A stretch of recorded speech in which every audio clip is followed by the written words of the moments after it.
Welcome to the Alchemy of Ascension Season 4, Activation of Awareness, Well-Being, Intimacy, and Self-Mastery. I'm your host, Washela Sananda, and today it's my pleasure to introduce you to Ronda Renée. Welcome, Ronda. Hello. So happy to have you here. My pleasure.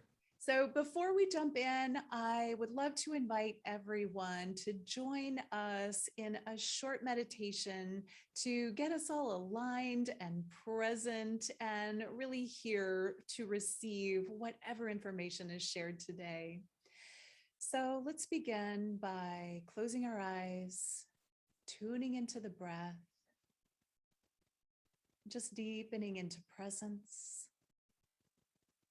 And in that present moment, the present state, feel your heart, tuning in to the light of the heart, and feel that light glowing and growing and expanding out around the chest.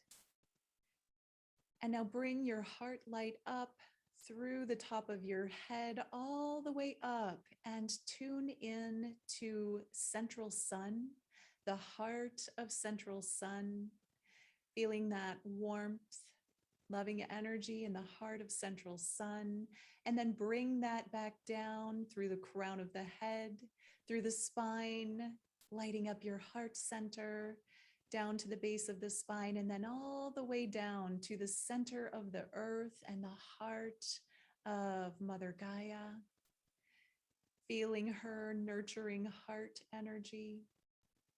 And then bring that heart light of the Mother Earth up through the earth on roots of liquid crystal plasmic light, moving into the base of the spine and all the way up the spine. And then joining your heart center and combining the light from above, the light from below, and the light within, expanding that out to hold space for you so that whatever is for your highest good in this conversation today, you may receive and receive in a way that is meaningful and brings you more presence, more awareness, and more focus. And with that, I invite you to open your eyes. Thank you for joining me in that. And now I'd like to read a little bit about what Ronda has been up to. Ronda Renée is the founder of Divine Navigation and creator of the Divine Coordinates process. Ronda guides business leaders and individuals to the extraordinary life their soul has in store for them. Ronda is an internationally recognized speaker, facilitator, and 3-time best-selling author, guiding individuals and industry leaders to the success and fulfillment that can only be experienced by living and working in alignment with the soul. Ronda continues to lead people through the self-discovery and personal transformation required to finally be living their most elevated, purpose-driven life with an unshakable connection to their soul. That's beautiful. I love that job description. Pretty good job. Yes, wonderful. So, I love when it's the first time I've interviewed someone, I always love to start at the beginning and just kind of get an idea, what led you to this work? What opened you up to have you jump into this type of purpose and soul work? Oh, what an interesting question. I mean, we could spend the whole time talking about that. So I'll give you the super truncated version. So I had a life that checked all the boxes, right? Like I went to school, I got married, I had 2 great kids, I had a job actually making more money than I ever imagined that I would. And then I also got divorced. And then I got divorced again. And I started going, okay, people, I did all the things you told me would make me happy. And this is what I've ended up with, right? Even though like it looks good, I had multiple rental properties, right? Like I had all the things. And yet I ended up in this same place time and again. So I went on a deeper, right? I'd always had a spiritual bend. At 15, I was reading books on shamanism and the Seth materials. And, so it wasn't like it wasn't part of my life. And yet that regular reality really interceded in the way that it tends to. And I went on this intense spiritual development journey. I spent about 2 years and a couple $100,000, just going, okay, like, let's figure this thing out. And, I can skip a lot of the pieces that are involved in that. The one piece was what I call soul tapping, where I was listening to a speaker. I was in a room of 800 people. And at the very end, this gal says, oh yeah, by the way, we're training transformational trainers. And it was like a lightning bolt went up through my body. Now, at the time, I sold windows for custom homes. So totally like when I went to fashion college. So all of these things look really disparate, but they're not. But I had this lightning bolt go up through my body, and I was like, I call it the Scooby-Doo. I was like, huh? If you know the Scooby-Doo reference, showing my age there.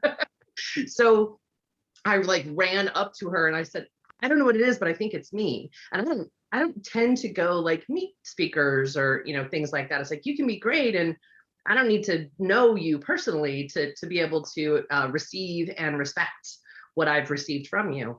And I think I was a little bit frightening probably. And she's like, okay, let me get you to somebody. I'm like, no, you don't understand. I think it's me. So I just had this knowing. I didn't even know what I was signing up for at the time, which was actually to do emotional authenticity workshops for teenagers. So that's how I started my coaching and facilitation journey. However, it also all connects to my work now of divine coordinates. So fast forward, I left my job at the top of my game, really, at a time when the construction industry was down, 2009, but my sales were not down. I volunteered. I'm like, hey, if there's more people, and my boss was like, what are you talking about? You're the last person we'd lay off. And I just knew I had to take this leap. And then everything I planned didn't work. Like not a single thing I planned worked because it wasn't supposed to. And then I spent a good 10 months sitting in this one chair is the way that it felt. And at the end of that is when my work of divine navigation began to make itself known. And I spent about, I would say it was about a 5-month time period where it was really intense with the information coming in, kind of testing it out and working with people and getting, information that really laid the foundation. Now, over a decade later, the work has continued to grow and expand. It evolves itself. It's its own organic life force. And mostly I just pay attention. And the foundational parts of it all came in during that time period, during like the first 5 months. Not that, like I said, I still am learning new things all the time, but the core of the core that we still talk about today all happened from that beginning. So I hope that answers your question. Yeah, that's amazing. And I know exactly what you're talking about when you get that jolt, that like, oh, listen up, this is for me, and sometimes we just get the little whisper and sometimes we get the lightning. So yeah. And it wasn't the end of the story, right? Like that was we have those things that put us on path, but that isn't the path, right? It's not the path itself necessarily. So I feel like we have to always still be willing to just keep walking. Oh yeah. It's like the fork in the road. You got to take this one and then maybe it's that one and just keep listening along the way. Right. Mm-hmm. So I heard you talk about divine navigation and how it's sort of taken on this life of its own. So for all of those who have never heard of it or have no idea what you're talking about, would you share about what is divine navigation? Yeah, I'd love to. It's something obviously I can talk about all day, and luckily I get to. So at the core of divine navigation is the divine coordinates process. So that is literally the map of your soul. It tells us the specific energetic frequencies that make up your soul, right? I should say energetic qualities that make up the frequency of your soul. So we don't, like, you are these things. Your coordinates do not change throughout your life. And if there are multiple lifetimes, they don't change then either, right? They came into being with the inception of your soul. They're the specific energies your soul intended to express and experience, and the pathways through which it intended to master itself. So first, having the map, that identification of the divine coordinates. And we can't identify our own because we don't have perspective. It's like trying to see the tip of your nose without having a mirror in front of you, right? Like you can kind of look and you kind of can get like a little glance of it, but you're not able to get the full picture. So that having that map first, then we activate your divine coordinates, because it also doesn't help just to know what they are. You have to understand how they work and get them working. And so we're teaching you how to vibrate at the frequency that your soul is actually meant to hold for the planet, right? Like that's your purpose, is to hold a specific frequency here for yourself and for everyone. Not in a doingness, right? It's in the beingness. And then from there, navigate your path so that you can, when you get to the fork in the road, you know what's right for you in every moment. You know which way to turn. You know when to turn around, double back, right? Or when to wait by the side of the road. Like in my story about sitting in the chair, like I needed to wait so these two timelines or you know, like could match up with each other. Like my receptivity and the work's availability, here we are intersecting. So, you know, in the end, we need our divine coordinates in order to live by divine navigation. But it is about being what I consider being vertically connected, right? That the beautiful meditation you did, right? North-south, we call it. And then moving horizontally through the world, right? Being in the world, but not of the world. And being able to walk the path step by step, not having to know the final destination, right? And destiny only means destination. It doesn't mean a specific one, but it's wherever you're going to end up. And so having the map to get and activating your compass to be able to end up where your soul really wanted you to be. That's what divine navigation is about. Wow.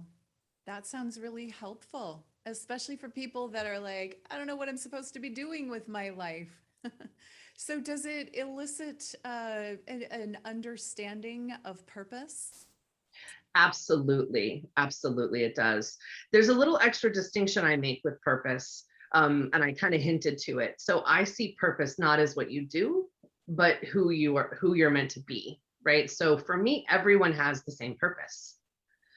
That is to master and embody your own soul, because that's why you were sent here, right? If you were born, you have a purpose. It's not like business owners or people with big movements are the only one that got tapped on the head by the purpose fairy. Like that's not how it works. You were born, so you're here for a reason. But it also doesn't have anything to do with size, right? Or scale or scope. It is that energetic frequency where you're literally walking down the street, sort of minding your own business and affecting change in the world, right? It's happening because it's emanating from you, not because, you know, I have some big strategic plan in place. So, you know, when it comes to purpose, there are the people who feel like they don't know their purpose. And how do we make life more purposeful through mastering our own soul? And then there are people who want to do something in the world as an expression of that purpose. So there's like the distinction. There's the purpose, and then the expression of that purpose might be your business, it might be a mission, but those things are not your purpose. Mm-hmm. I get that. That's really beautiful. And I know people who really feel like just being is enough. Like it's just enough to just be and have the experience of being human. And that's a beautiful thing. However, it's discouraged in our, busyness, our community. It's like, no, you must produce, you must work, you must, create, you have to be doing something. And so I know that's a challenge for people that don't have that drive to do, create, produce. Yeah, so I love that you brought that up, because I do want to make the distinction. I'm not saying sit back and do nothing, right? I'm saying you don't need to get your paycheck from your purpose for it to be a purpose, right? So subtle distinction. And I'm also saying don't not sit on the couch. Now, I joked about sitting in a chair for 10 months. There are times in life, right, that are more of a pause. But I don't live my life that way. Not at all. I have a very full schedule, lots of commitments, lots of people that I support, an entire community and a team that helps me do that.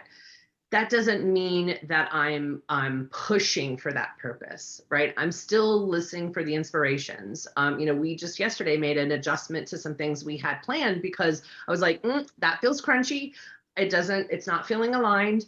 I'm going to move this, this, and this. I'm going to not do this at all. I'm going to move this to here. And we're just going to like wait and see on this other thing, right? So even when I am working with business owners, because we can take your divine coordinates and it actually tells us the one thing people will pay you for, no matter how you package it, no matter how you promote it, that the one thing people will pay you for is this energy. They just aren't conscious of it.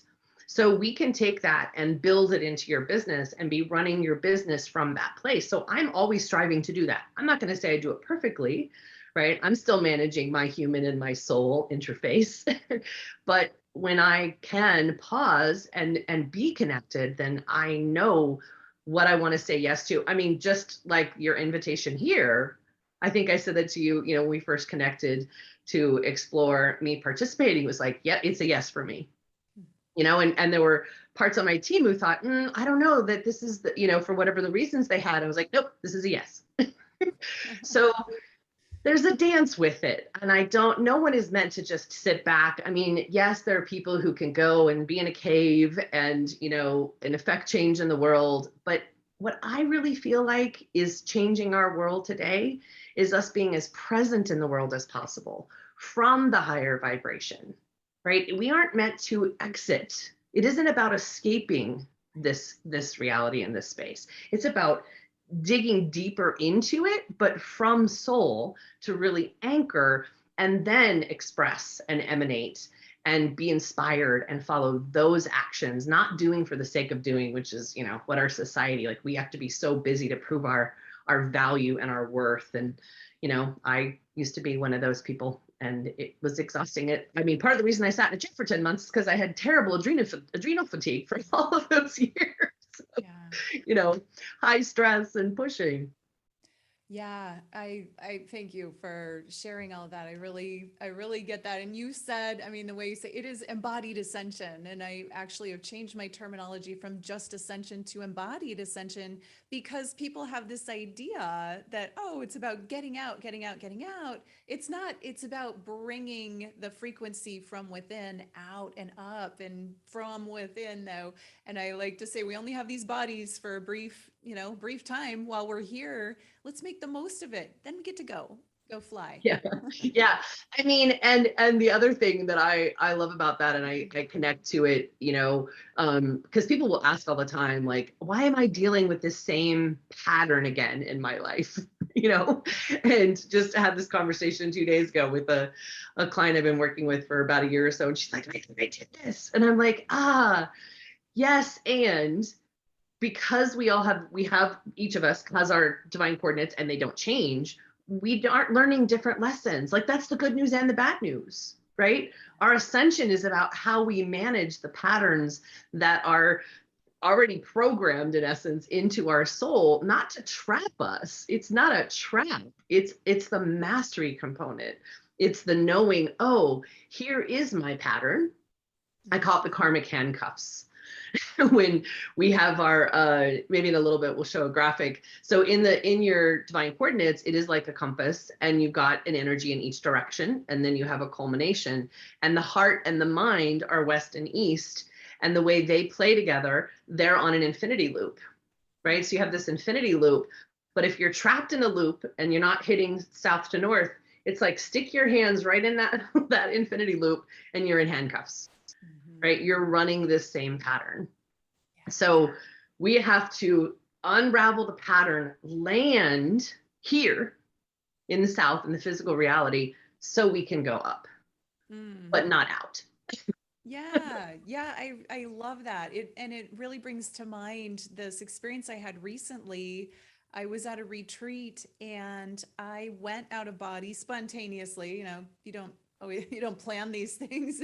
Sometimes it just happens. I was in a safe place, and and I am so busy in my day-to-day life. When I go on a retreat, these things can happen. So what I experienced was coming like out of my body. I was in my body and out of my body at the same time, but my perspective was both, which was Mm, really interesting. And I was seeing this huge pattern around me, and I came to understand that this is my pattern.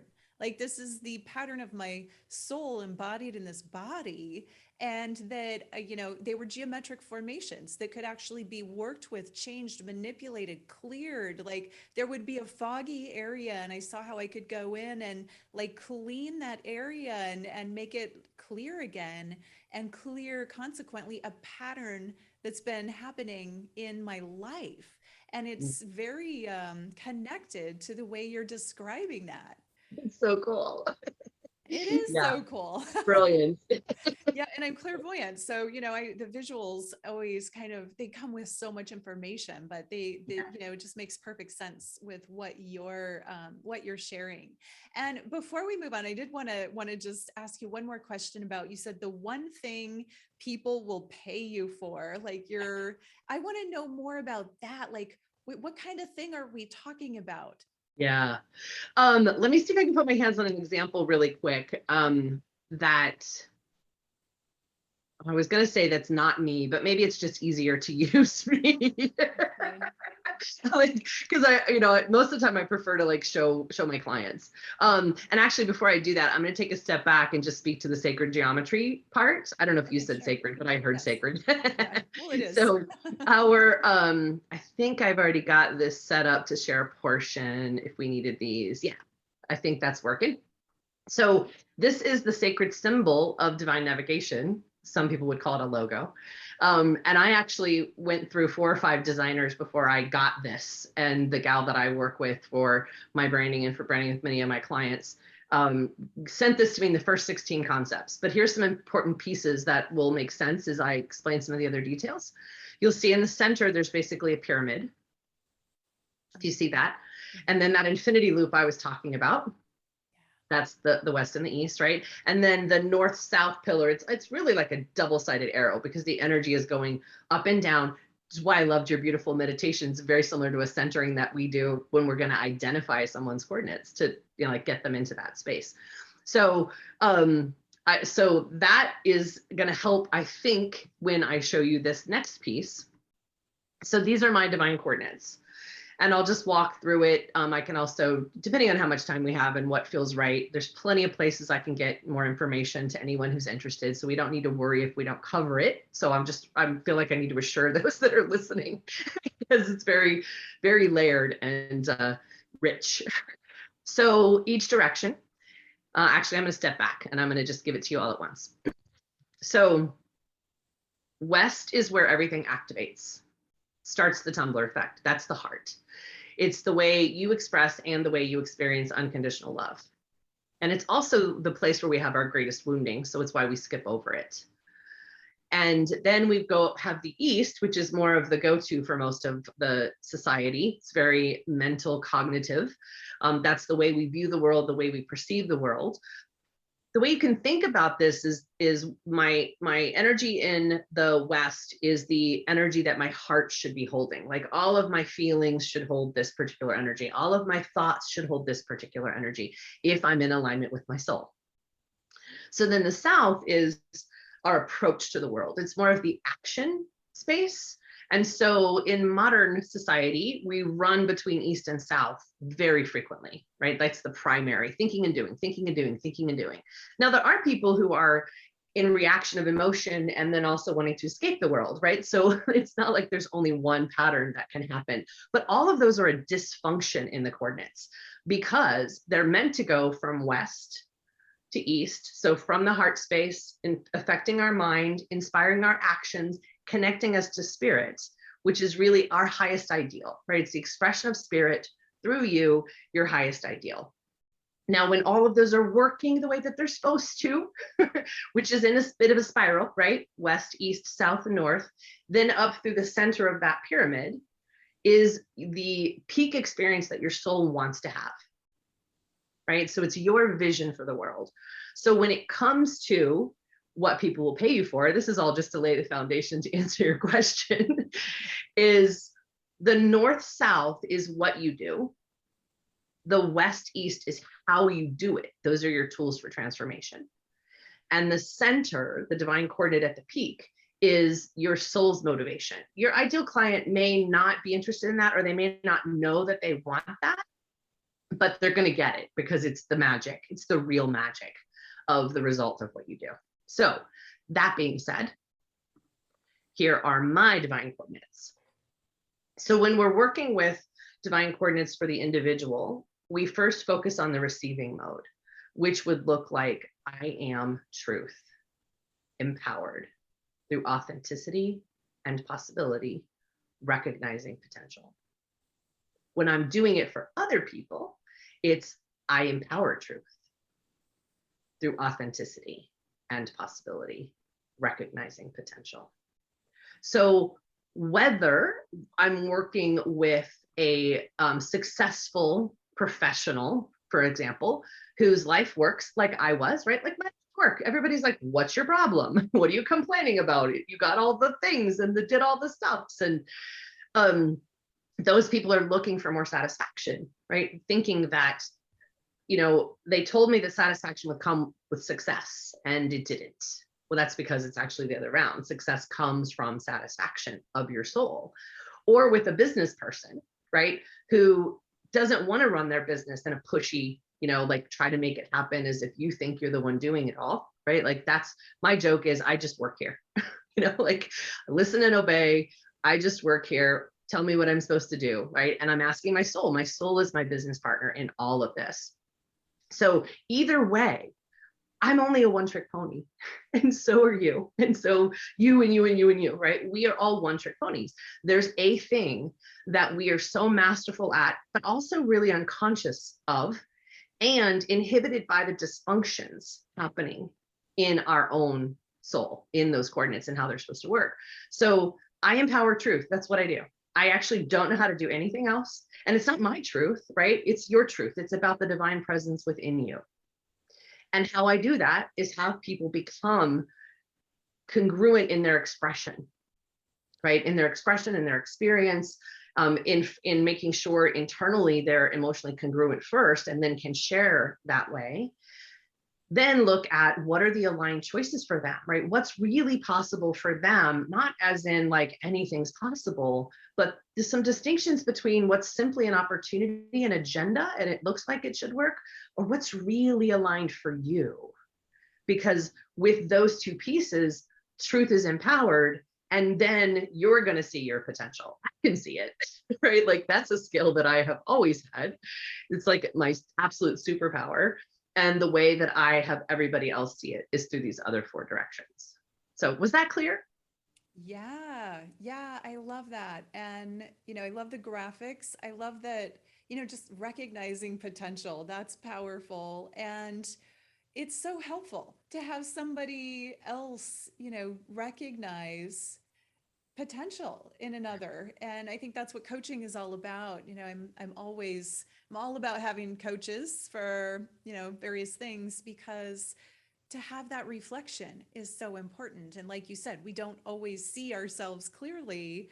We have this kind of muddy version of who we are sometimes, and the world can reflect it in a certain way. But a coach or, somebody that's helping us see that can really clear things up. Yeah. And I absolutely am 100,000% with you. We all need that support, right? Like, and every coach should have a coach in my opinion. And I walk my talk on that.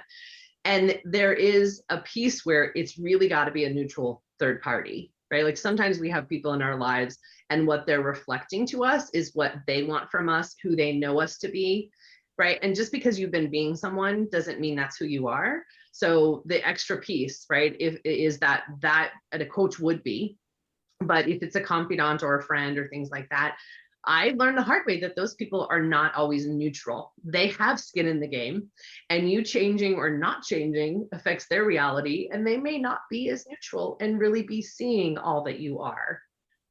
That's there. There's an expertise on that neutrality.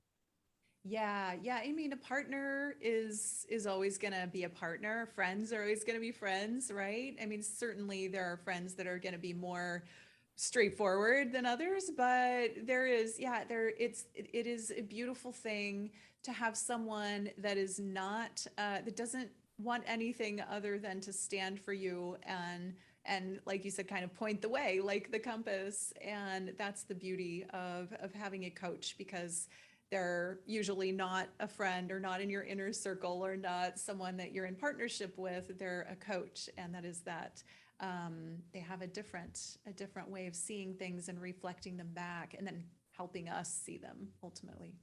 Yeah, absolutely. Yeah, my greatest desire is that people then know how to navigate themselves, right? Like that's I in the at the end of the day, I don't want to tell you what direction to go. I want to show you how to identify the directions, Mhm. and so that you can keep navigating your path of ascension. I mean, it really is ascension, but I refer to it as everyday ascension, right? Like Yeah. here, now, let's, we're doing this thing in our lives, not separate from our lives. Yes, absolutely. And you have is it a show that you have called Everyday Ascension? Oh, it's a talk that I do. Yeah, A it's talk. yeah, with just we've hit on some of the pieces already. Yeah. Yeah, it's I'm just thinking, my brain's going, okay, we said we were going to give this thing to everybody, but we can certainly throw that in. My team will probably squawk at me, but I can find a way to add that into what we The uh Everyday Ascension talk? yeah, absolutely. Awesome. Yeah, Yeah.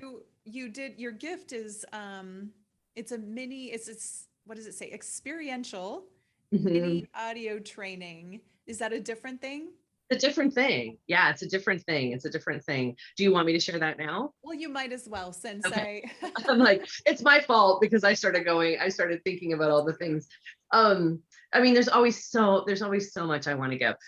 But the reason that I initially chose it's a training about that West coordinate in essence that I was talking about, right? This is the thing, that's the direction where we have our greatest wounding. If we look at all of the divine coordinates, it is like your soul's lesson plan. But until we get the West cleared, we can't activate the progression of that ascension, right? And you get stuck in this loop and in these patterns. So this is a super potent, it's literally 15 minutes long, but it's mind blowing.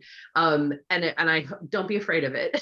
Just feel like I need to say that to anybody. I'm not going to make you feel bad, like just because I said it's your area of wounding. But it helps you identify some of what's blocking that ascension, right? Like what's in the way of you getting able to have the progression of mastery of your soul in your life and have that then reflective in your life. So it's super powerful exercise. It's about 15 minutes long.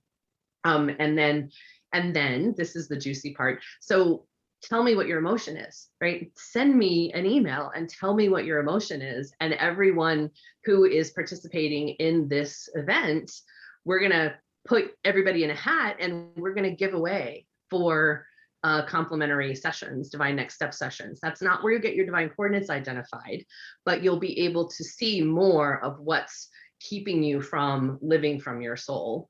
And of course, I'll share anything that you want to know about the continuing programs, but it's really about just having you see what's your divine next step. What is it that you need to move forward in your ascension, in your life towards mastery? wow. Yes, I love that. And thank you for creating that for the viewers. I know everyone's going to want to grab that and experience it. Um, yeah, something that you talked about is like having like what's blocking you and what's in the way of your ascension. And I feel like that is in my work, like every really powerful transformational course has something on this, because it's really foundational. And I call it the dark seed, excavating the dark seed of the heart. That's the core wound. But so you have a method for finding that and then sort of like bringing light or transforming Yeah. that wound. Well, and I can mention, I mean, there's a few things, there are 4 core things that I see that are blocking your ascension, if you'd like me to share Yeah, I those. love that. Please. The first one is really your personality, right? It's your personality identity. And that's who you know yourself to be, who you've already been being, who you're in the habit of being, because who you've been being and who you're used to being doesn't necessarily have anything to do with who you're designed to be, right? Like there's all this stuff that's the gunk it's gotten on us over our lifetime or lifetimes. And that's all in the way, right? And we get really identified with that. Another one is what I refer to as your spiritual identity. And that is, a sort of like the spiritual ego that says, this might trigger some people, but it's like, I'm so spiritual, I already know my purpose. And it really blocks off being able to learn more about ourselves, right? Being anything that's identity, being willing to drop that and really go into self-discovery that asks, who am I? Right? In a way that we're not going to get from the outside world, right? The whole world wants to tell you who you are, or who you should be. So when it comes to, identifying people's divine coordinates, someone's divine coordinates, it's not about me telling you who you are. It's about giving you an experience of that so that you can connect with it and cultivate it, right? So then the next one is that wounding. We've talked about this one a lot.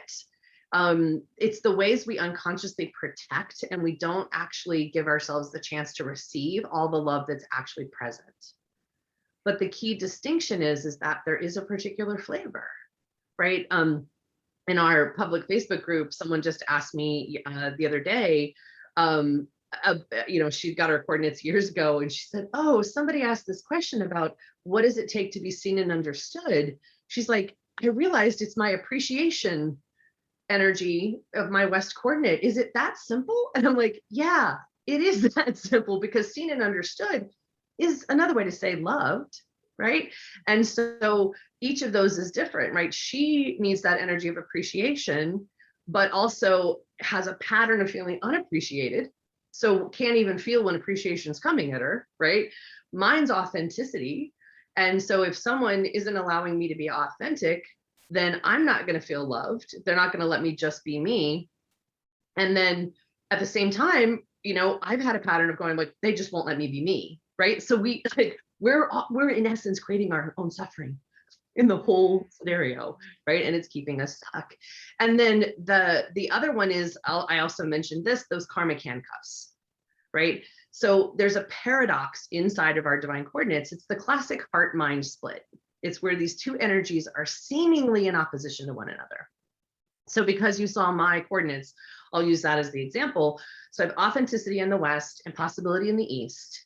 And the frame is, how do I get authenticity and possibility to be in the same space? Because what it looks like in my life historically is that when I'm authentic, I shut down the possibility.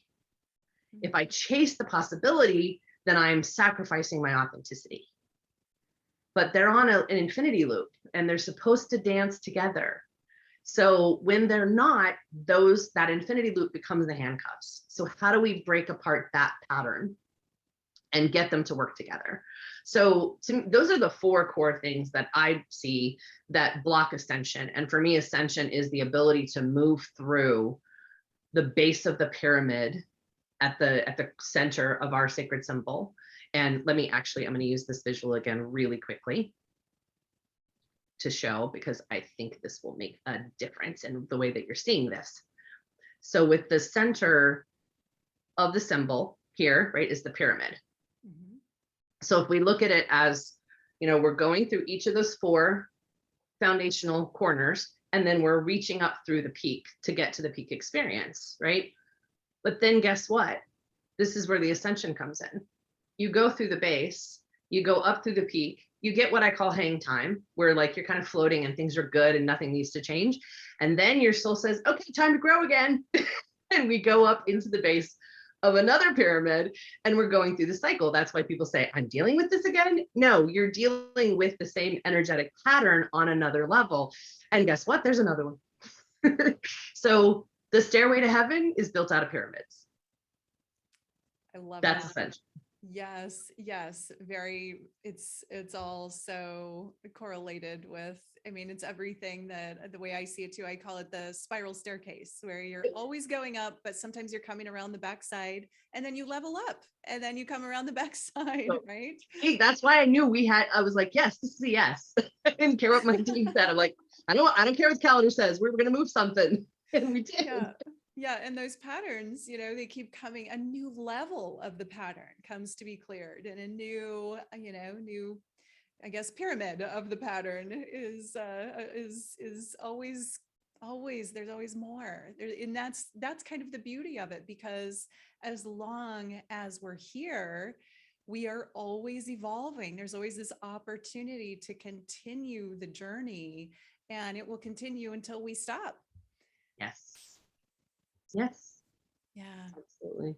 Gorgeous. And also, as you were speaking about, the blocks and how, we'll say when somebody wants acknowledgement, just craving acknowledgement, or any, whatever it is, it's this idea that we get to give away what we need the most. So when, like a lot of times when we want acknowledgement, we might be critical or tear someone down, and just in society, I see this happen a lot. It's like that person is actually, think of high school, for instance, right? What a girl wants, right? What a girl wants in high school is recognition, admiration, just to be seen. And many, we'll say many of the girls, not all of them, but a lot of times then what she'll do is try and make others feel less than, which is exactly the opposite of what really works, is to give what you want, to give recognition, acknowledgement, love, words of affirmation, and then people are going to start recognizing you and giving them back. And this is where the block becomes a challenge, though, right? Because you may not be able to receive it. As an example I was giving of, if even when the gal who has appreciation in her West, that even when it's coming at her, because she hasn't given herself the appreciation, right? So that's the other nuance to add there is, there's the personality drivers, and they come out there, they can be the divine coordinates coming out sideways, and it's true that you are meant to give these things, but you can't give what you don't have, right? So in your example, until this sweet teenager sees herself, then she's never going to really fully feel seen. Yeah. Right. And so acknowledgement is a great example. I've had, people with acknowledgement or recognition in the West. And creates an interesting pattern, because it basically, if they're looking for it from outside, it will never be enough. There can never be enough acclaim, accomplishment, right, validation, until they are giving it to themselves. That's when I was talking about when we do for the individual, the receptive mode, I am. It isn't just that I am truth. I'm truth, I'm empowerment, I'm authenticity, I'm possibility. I'm each one of those things, and they need to work in their specific role in order for me to have the satisfaction and fulfillment that my soul is going to feel, right? Like there's nothing outside of us that's going to fill the hole where our soul belongs. Nothing. That's our job to fill that. Absolutely. That's where that self-love, self-care is so important and so hard for so many people. Again, not installed in us in this culture, in very many places. And they don't hand us our divine coordinates chart when we come out of the womb either, and go, here's how to care for yourself. Yeah, and give one to the parents so they know, right? It would be so handy. Oh, we could go, you just made a whole thing pop. We have a whole training around family of origin, right? And why you were born into a certain family, like hoping and wanting and thinking that they're going to give us the things that we want, and they're never going to be able to do that. Again, you have to give it to yourself. It's not going to come from anyone else. Quite often they're shining the light on what we don't have, right? We're put into environments, not just our families of origin, but everywhere in our lives. We're put into environments and situations and circumstances where our energies are needed so that we can learn to be the source of that energy So as long as we're looking for those energies outside of us, we're going to feel very deflated, right? And disappointed because it's not coming from out there. It's meant to come from in here. Yeah, I do. I get that. That's beautiful. Yes. So where does a person start if they want to get that fulfillment from within? The first step that people can practice immediately is being what I refer to as internally sourced over externally referenced. And the first step in that, this is where we're so beautifully aligned, right, is an embodiment piece. So being able to pay attention, there's two questions that we work with all the time. Start with, where am I? Which seems sort of obvious. Like, okay, I'm in my office, I'm in my house. But what I'm really referring to is checking in with where your awareness is. So as long as you're not driving or something, listening to this, take a moment and maybe close your eyes and see, okay, can I locate my awareness, which is the part of you that's watching you, right? It's not necessarily connected to your body. And see if you can locate where that is. Wherever it happens to be, just acknowledge it and then invite it into your body. Now, ultimately, I direct people to bring it down into the solar plexus. So let it land wherever it wants, and then invite it to drop down really into your core. Your solar plexus is the place where your soul enters. And right, the umbilical cord is there. It's where the divine coordinates live. You're taking up, your individuation is in this space. So practicing what it's like to be embodied and to be aware of the embodiment, right? We walk around so disembodied in the world so frequently. Even as you're walking down the street, play with it, right? See how much more people actually notice you when you're in your body versus when you're not in your body, right? So that's one piece. Where am I? And then when am I is the second question, which is really kind of a funky, like what? And of course, plenty of people are talking about being in the moment. The secret is, I know you know this secret, Michelle, is you got to be in your body first. So that's why we start with where am I? Because you cannot be in the present moment if you are not present in your body. And when am I is just checking in with, okay, am I ruminating on something that happened last week? Am I projecting and worried and anxious about something I think is going to happen or might happen? So I'm in the future, but how do I be fully present and in my body in this moment? And the more you can stay there, the more your soul can communicate with you. The more time you spend in your solar plexus, the more all the other residue is getting pushed out so that you can take up the space of your own soul, right? So all of that is going to help with the internal sourcing. And the external referencing is anytime we get pulled out, when we're looking for something from the outside world, or we're identifying with our circumstances as having anything to do with who we are. If we think we need to be something else, if we're projecting or proving, posturing or positioning, like all of that stuff, it's all about external referencing. So the more we can become observant of the outside world, detached from it, given of course that possibility is we're able to do that ability is because we've become embodied first, right? And notice how your day feels different. Notice how your choices are different. So that's the simplest way, to just start to work with your soul, and become aware, begin to trust yourself and your instincts, your intuitions. That's all guidance. Yeah. Ooh, that was golden. And it really, it makes me think about, when we think of where am I piece, when we're worrying, when we're in fear, it's usually thinking about something that isn't immediately threatening, bringing it back to, am I in harm's way right now in this moment? Usually the answer is no. I'm thinking about a possibility of something that might happen and causing myself stress or worry over it. And if we can just keep coming back from that, pulling ourselves back, then we'll have much less fear and worry and concern and much more There's balance. none of that in the present moment. And souls don't get fearful or triggered or anxious. If you're feeling any of those feelings, you're in your personality. You're not in your soul, right? The soul is eternal and timeless. and only exists in the present moment. The only functionality the soul understands is present moment awareness.